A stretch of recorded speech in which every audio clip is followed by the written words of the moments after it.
En cette année du bicentenaire de la mort de l'empereur Napoléon Ier, le musée de l'Armée inaugure aujourd'hui le deuxième volet de ce parcours Napoléon encore, avec deux propositions, l'une confiée à l'artiste belge Hans Op de Beeck, l'autre confiée au collectif français La Méduse.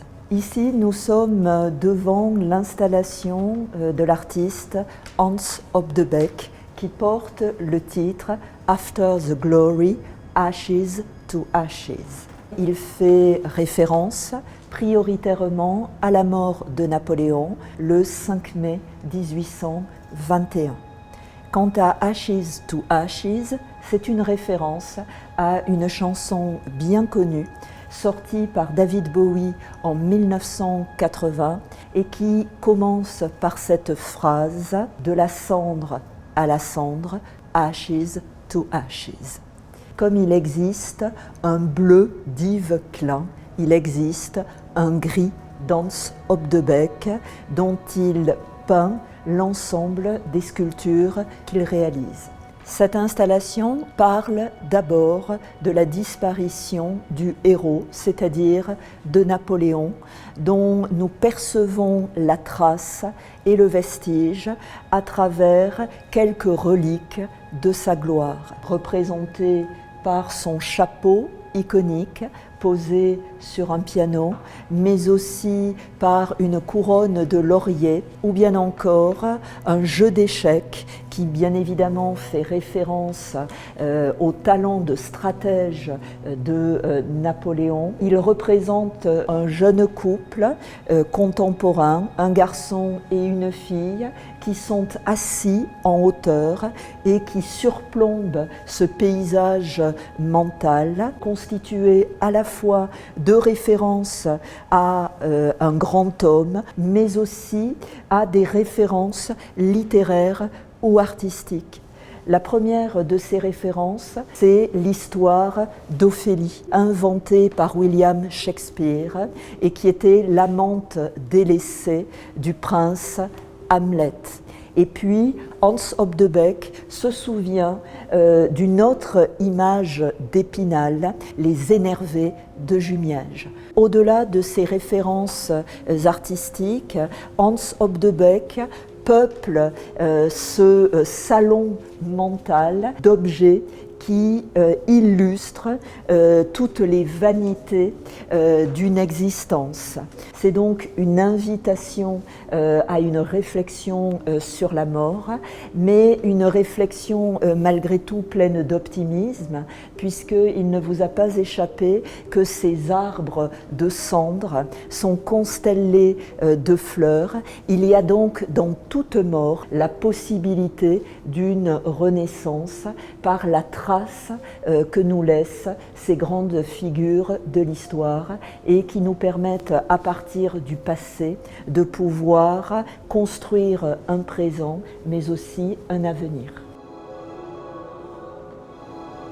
Napoléon est certainement le personnage historique dont l'image s'est le plus saisie, aussi bien de son vivant comme après sa mort, et on ne compte plus les films qui ont été tirés à la fois de sa vie personnelle mais également de son épopée. Le collectif La Méduse a conçu un véritable kaléidoscope gigantesque, spectaculaire, au sol, sur lequel le visiteur est invité à déambuler. Ici, en 10 minutes, la Méduse nous propose de revisiter l'épopée napoléonienne depuis la fameuse bataille de Boule de Neige à Brienne jusqu'à l'exil et à la mort à Sainte-Hélène.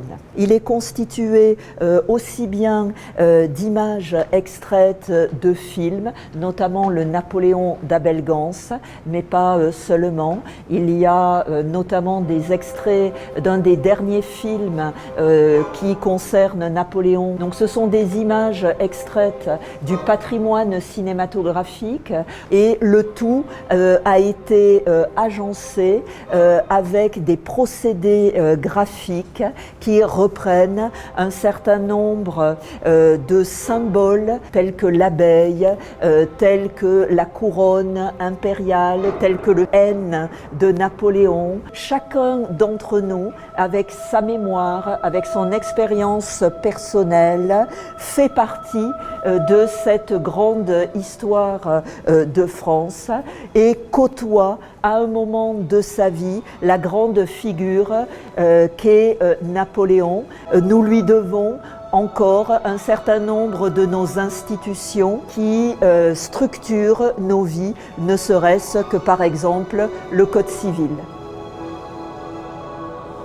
On pourrait être étonné que le musée de l'Armée accueille une exposition d'art contemporain.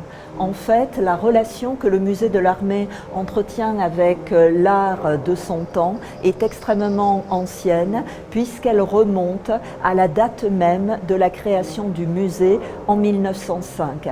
À cette époque, veille de la Première Guerre mondiale, son premier directeur, le général Niox, décide d'envoyer sur le front de la Première Guerre mondiale un certain nombre d'artistes, aussi bien des artistes que je qualifie d'académiques que des artistes qualifiés d'avant-garde qui vont porter témoignage de cette expérience du feu et de cette expérience sur le théâtre de la guerre.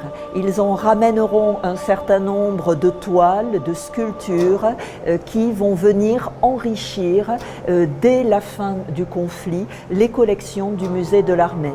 Il y a donc un lien consubstantiel entre l'art de toute époque et le musée de l'Armée dans une forme de contemporanéité. C'est avec cette tradition que le musée de l'Armée a souhaité s'insérer et reprendre pied à travers cette commande faite à 30 artistes contemporains. Notre objectif n'est ni d'être dans l'hagiographie, ni d'être dans le dénigrement, mais de rester fidèle à une démarche d'historien et donc de mise à distance aussi bien des événements que des personnages afin d'offrir une pluralité de regards et d'interprétations sur les faits historiques. Nous espérons que cette visite virtuelle vous aura donné envie de venir voir la deuxième partie du parcours contemporain Napoléon encore. En cette veille de fête de fin d'année, je vous invite à venir très nombreux en famille visiter à la fois l'installation Danse op de Beek ainsi que celle du collectif La Méduse parce qu'elle s'adresse véritablement à tous les publics, petits et grands, qui y trouveront, je pense, de quoi satisfaire leur curiosité et aussi leur délectation.